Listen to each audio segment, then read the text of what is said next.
Well, my Bears season has come to an end earlier than I had hoped for, but still a successful season. I'm happy with some things that happened, some things I definitely need to work on before season 2 starts. Some good, some bad. Got a playoff win, wild card victory over my division rival Lions. Came up a little short against Danny's 49ers in the second round. You know, this game is just one of those classic, he got touchdowns, I got field goals, and at the end, that's the difference. And it's fitting that I lost on the 1 yard line on the last play of the game where I couldn't score a touchdown. It was the story of my game. My strategy going into this game was I didn't want to beat myself with turnovers, and I wasn't going to be afraid to play field position, and that was my strategy. I'm still trying to figure out offense. I'm very confident in my defense. What I didn't want to have happen was my offense come out, throw interceptions, and lose the game that way. I can live with a game like this where I get what points I can, I play defense, I give myself a chance to win. I had a chance to win at the end. I didn't get it done. I think Danny has an excellent shot to go on and represent the NFC in the Super Bowl, depending on who he's going to play. I don't know. We haven't seen what happens between Edub and Shadow. They should be playing tomorrow sometime. As far as my Bears season goes, there are some definite positives for my team. First of all, the guy I have to mention is Keith Marshall. He came out of nowhere for me, if I could figure out where stats are. What a noob. He started off as my 4th string running back on this team. I had Jordan Howard, and then the rookie Tariq Cohen was there, and then Marshall really just started the season off as a kick returner. And then after about 2 or 3 games, I couldn't get anything going in the run game, and I gave Marshall a start, and I'm trying to remember what game it was that he got to start. It may have been the Pittsburgh game. And he had a punt return touchdown that game. He had a reception touchdown for that game. And he just took over my offense. And from that moment forward, he became basically, as weird as this sounds, he became my everything. Offensively, my pass offense left a lot to be desired. Running, it feels smooth with him. I don't even know if he got a carry early on in the season for my team in this Falcons loss. There are 2 carries. His very first start for the season, I think it was a Steelers game where he got the ball, got the nod, and rushed for 130 yards, and he also had a return touchdown, punt return touchdown. So he's my guy. He got hurt mid-season. Cohen is a fine number 2.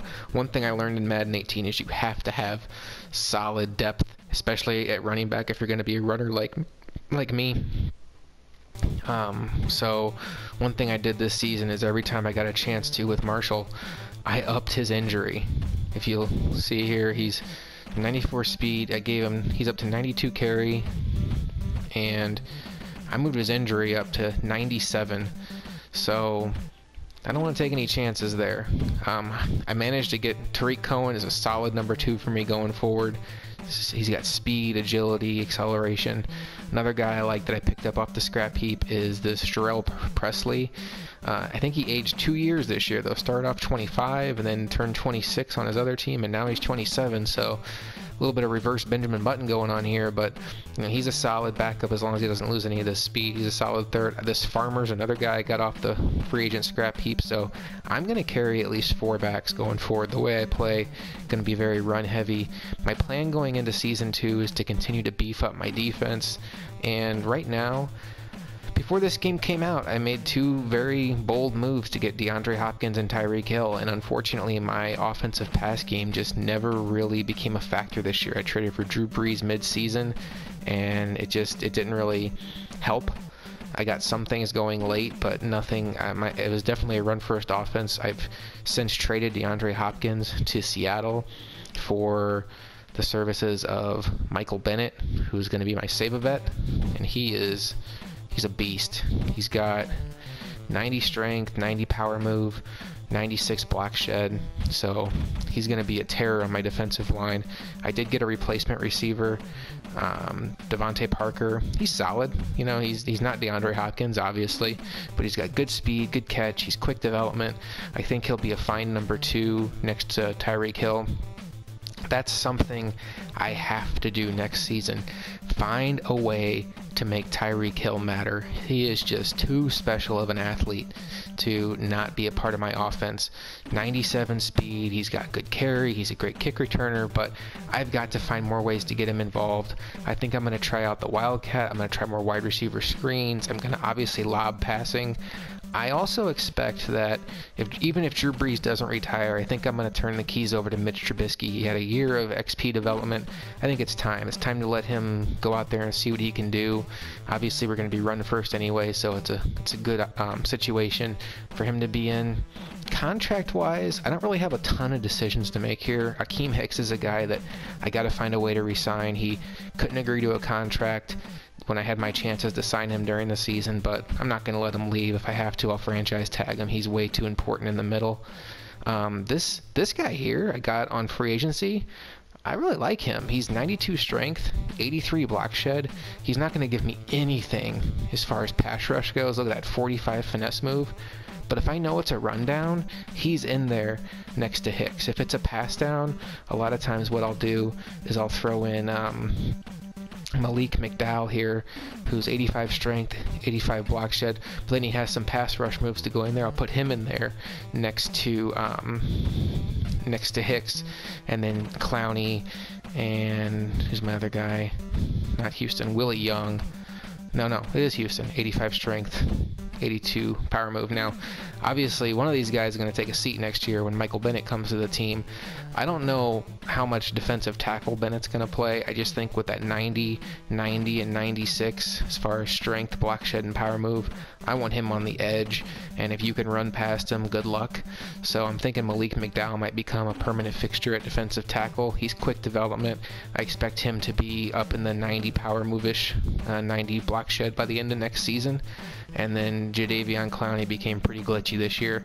He's 90 finesse move, 91 block shed, and he's just on his way to being a superstar. So, got some good things going on defense. Danny Trevathan's getting a little older. I got Devondre Campbell. I got Leonard Floyd. I'm still looking for another linebacker, but if I have to keep rolling out the guys like Jonathan Anderson and Trevathan, I could probably squeeze another year or two out of him. He's only 28. My secondary is really strong. I may actually try to move one of these guys. Jalen Collins, William Jackson, and Shaquille Griffin. It gives me a solid nickel base, but these guys, it's kind of like the same thing with Hill and Hopkins. They're all starter level. And the way people play Madden 18, I just don't know if it's really worth it to have 3 beast corners. Obviously, it's a good problem to have, but, honestly, I've played more 4-3, 3-4 base defense than nickel this year. I played a lot of nickel against Danny in the playoffs because he's a passer, but for the most part, it's having one of those great assets on the bench. I really like my safeties this year. Eddie Jackson took a big step forward. He's now over 80 zone, so I think he's going to be a big part of my defense going next year. Dan Carpenter, 96 kick power. I don't know how kickers regress, so hopefully he'll still be in the at least mid-90s by the time next season rolls around. We don't have a lot of picks to work with. That 4th is gone. We have a 5th, 6th, and 7th coming into the draft, so still trying to make some moves. We have some tight ends we're trying to move off the roster, maybe recoup some draft picks. Always open to trading anybody really, but that's it. A successful season in many ways, but unfortunately didn't get to the big game. Didn't get a chance to represent the NFC and see what I could do against Nino or Stokes.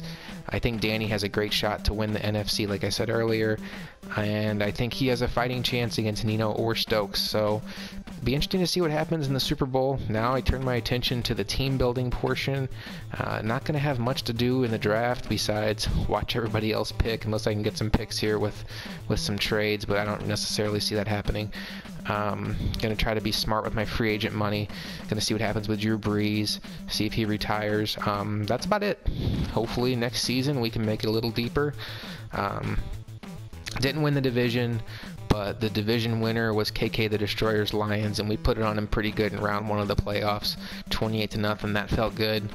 Felt like I got my moxie back Madden-wise. Knocked the rust off, took all of last year off, so it was good. It was a good season, a good solid foundation, but obviously not content. Second round of the playoffs. That's not what the goal was.